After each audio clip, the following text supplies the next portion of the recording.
Okay, what is your name and your position? I'm Lori Hodges Garrett, and I'm a physician liaison and referral source liaison for Hospice of Southwest Georgia. And who is Hospice of Southwest Georgia? We are a hospice that is affiliated with Archbold, and we serve all of Southwest Georgia. And how long has your hospice company been in business? We have been in these communities for over 25 years, and we were the first hospice in the area. So your market area is Southwest Georgia, or do you cover any parts of North Florida or anything like that?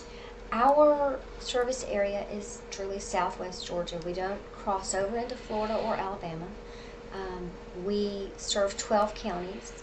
So along the Florida line, we go all the way to the line. We start in Brooks County, cover Thomas County, where we have an office. We're in Grady County. We're in Decatur County, where we also have an office. We're in Seminole County. And then as you go up to that next tier of counties, we have Colquitt County, so Moultrie and all of Colquitt County. We have Mitchell, Baker, Miller, and Early, so we go all the way to the Alabama line. And then we actually have a service area for Clay and Calhoun, so we go all the way up to Fort Gaines. Describe who your typical client or patient is. That is a difficult question. A typical client for us is more than just the typical client. It's a patient and their significant others in their life. So it's more than just one person, the client. Our typical client has probably just received information from their healthcare provider that they are nearing the end of life. And sometimes there's not the intervention of a healthcare provider. Sometimes that's just something that they've come to know themselves. And either their healthcare provider can call us, or the person themselves or their family can call us. And our typical client and their significant others are typically in lots of different stages of acceptance of that news that they're nearing end of life.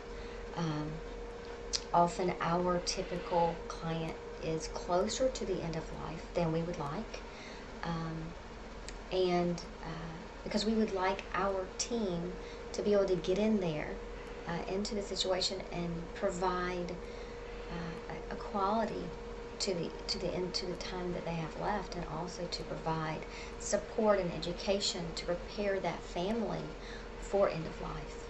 And then I would also say that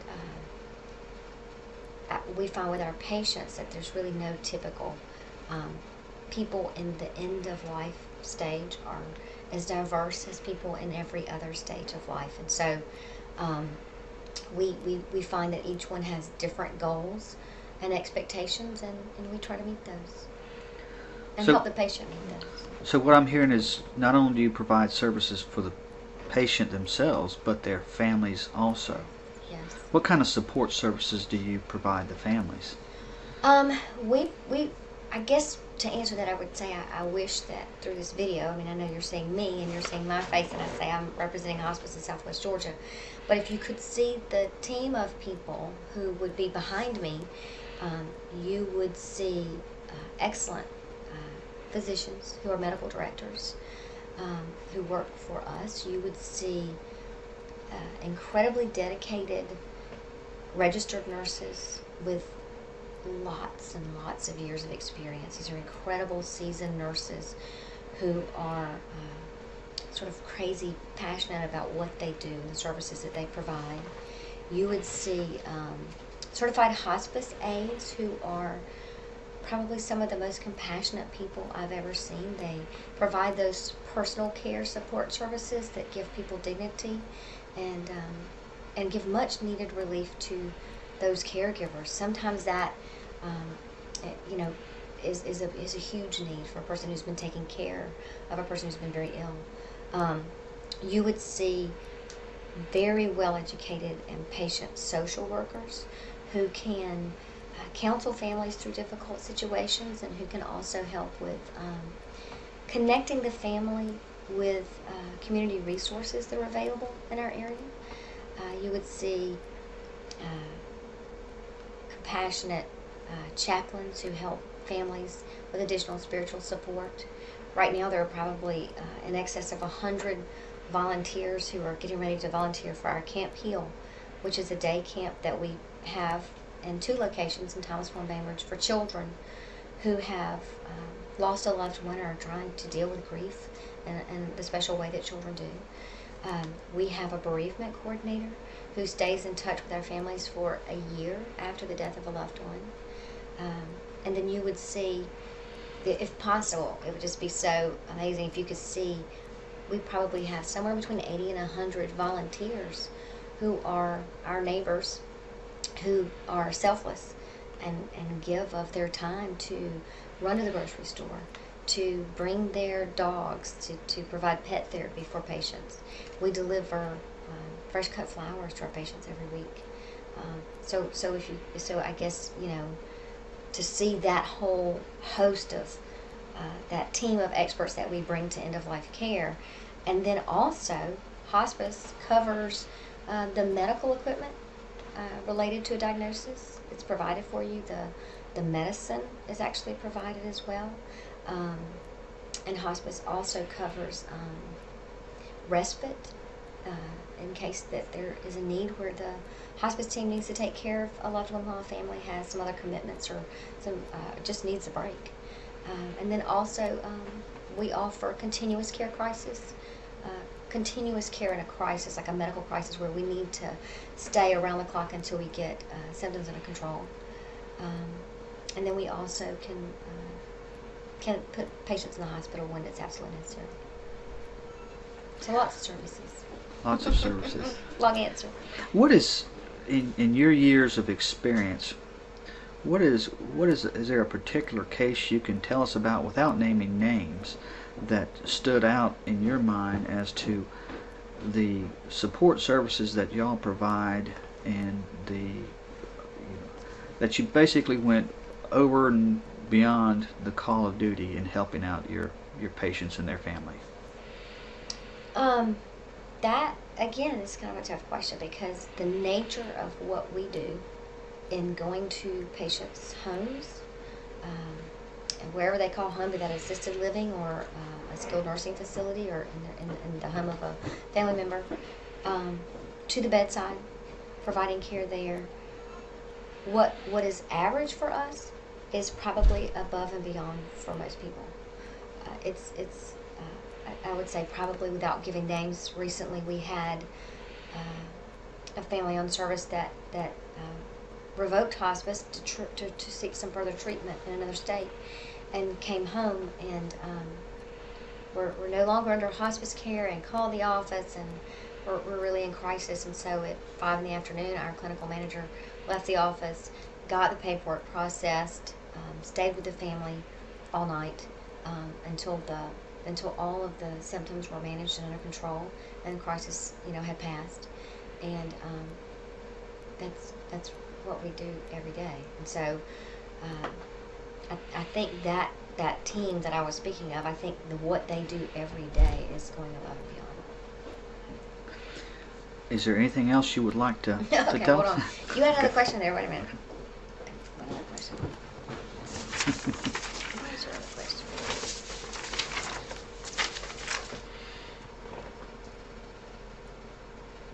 What do we do better than our competitors? Yeah. What do you do better than your competitors? I would say what we do better than our competitors would be, first and foremost, that we know them. We know them better than our competition, because our nurses and our whole staff lives in our community and probably knows our patients before they become our patients. So I think we do an excellent job of talking to our clients and finding out what their goals and expectations are, and of meeting those. I think that definitely in our core services, those things that are required and the things that allow us to give quality care, quality end-of-life care, we are far and away the best in the region. But I think one thing that really separates us as well is that we do offer a host of services through our volunteers that are above and beyond really the scope of hospice, the flower deliveries every week, the the volunteers we have who are veterans who sit with veteran patients, the dog therapy that we offer, all of those things that are above and beyond what's required. Tell me a little bit more about this dog therapy. Yeah. Our dog therapy is a wonderful program.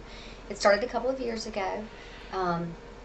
We have a wonderful trainer, and she and I were talking and realizing that we live in an area where people have tremendous family pets and that no one was doing dog therapy in this area. And so we started a program. Our dogs are certified through Therapy Dog International, and so they're certified therapy dogs. They're trained and tested and everything that's required to become a therapy dog, which is about a 6-month process. That's people invest a pretty good bit of their own time to make that happen.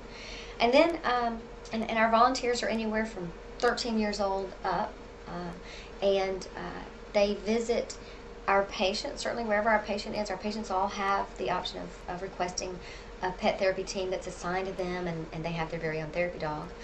We also are active in about 12 different facilities throughout our service area, assisted livings, skilled nursing facilities, oncology.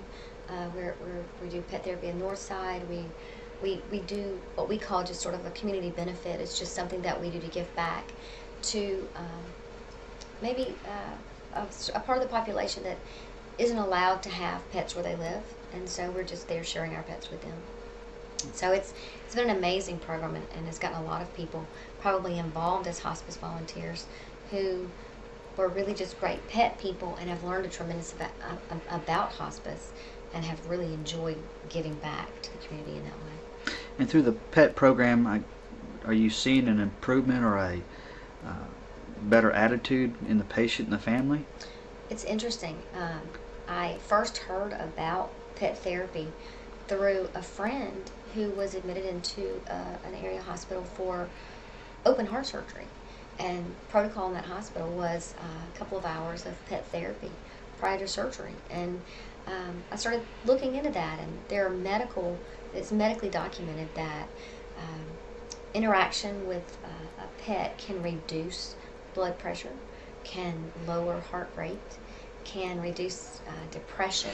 I mean, if you could be with us when we go into these areas, and sometimes you walk into areas where things are quiet or somber, and when you walk in with a pet, suddenly the mood shifts and everyone just feels better.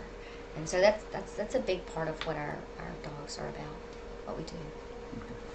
How do people pay for hospice care? Well, Medicare Part A and Medicaid cover 100% for their beneficiaries. We accept payment through private pay or through private insurances. The important thing about hospice care, and because we're affiliated with Archbold and because we are a nonprofit, no one is ever turned away from hospice because they can't pay. So if they can't private pay, then Medicaid picks up, or? Our social workers will help try to find a payment source, but the bottom line is, even if there isn't a payment source, patients receive hospice care. Lori, why do most people think of hospice as merely the last week or last few days of life? It's an interesting question. We battle that in this area. Statistically, we are behind the rest of the nation in our timeliness of admitting patients who can benefit from hospice into the program. And I think it's one of those that's always been that way. I think that people, in their minds, they think of hospice and they equate that with death and dying, and they think that that's just that last week or two. But I think what we consistently hear from our patients is that we didn't understand the breadth of services that you provide. We didn't understand that your focus is on the quality of life, being pain-free and not necessarily having to be homebound, being able to accomplish those things that you want to accomplish, and having the best quality of life. And I think that because they didn't know what all was available, they didn't ask for that help sooner. I think consistently families say, we wish we called hospice sooner. We wish that we had reached out for that and understood what it was and called hospice sooner.